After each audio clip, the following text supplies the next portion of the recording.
Hoje a gente vai desvendar uma lei super importante, uma lei que estabelece as regras para alguns dos órgãos mais poderosos e que muitas vezes parecem invisíveis do governo brasileiro. Vamos entender o manual que rege uma parte fundamental do nosso dia a dia. Já parou para pensar nisso? A velocidade da nossa internet, a segurança de um remédio novo, o preço de um pedágio, por trás de tudo isso existe uma decisão técnica, uma regra. Mas quem é que cria essas regras, afinal?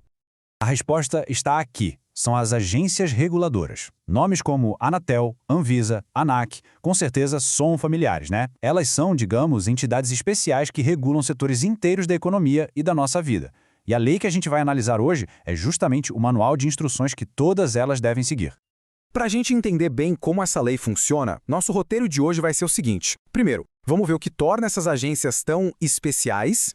Depois, como as decisões são tomadas por lá, quem pode estar no comando e, claro, como é que elas prestam contas de todo esse poder.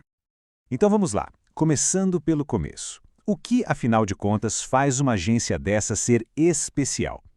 A palavra-chave aqui é autonomia. E não é à toa que a lei usa esse termo, natureza especial. Isso tem um peso enorme. Olha só o que a lei diz. Ausência de subordinação hierárquica.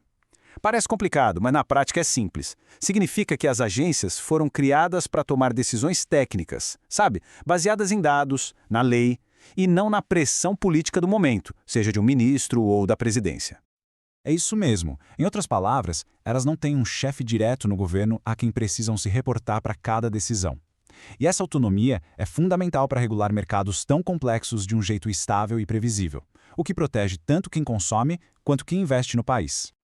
Ok, mas aí surge uma dúvida, né? Se elas são tão independentes, como se garante que as decisões são justas e corretas?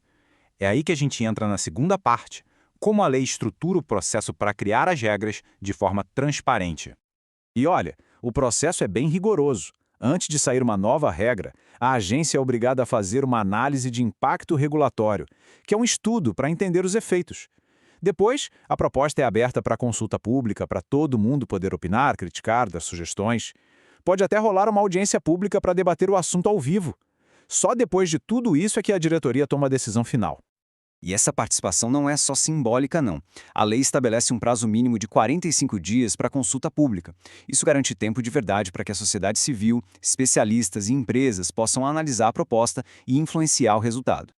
E todo esse processo é guiado por um princípio fundamental que está lá no artigo 4º da lei. As regras devem ser proporcionais.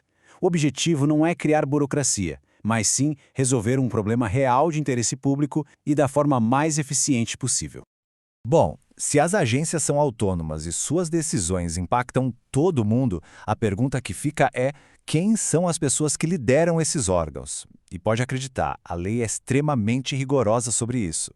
Para ser diretor de uma agência, não basta uma indicação política. A pessoa precisa ter uma reputação impecável, diploma universitário e, o mais importante, um conhecimento técnico profundo na área, comprovado por anos de experiência em cargos de alta gestão. A ênfase é total na competência. E tão importante quanto saber quem pode ser diretor é saber quem não pode. A lei cria várias barreiras para evitar a captura política ou de mercado.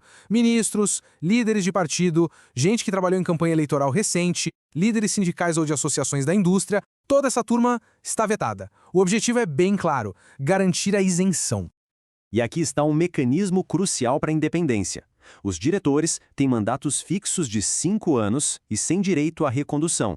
Isso dá a eles estabilidade para tomar decisões de longo prazo, blindando-os daquela pressão de ter que agradar o governo da vez para tentar ganhar um novo mandato.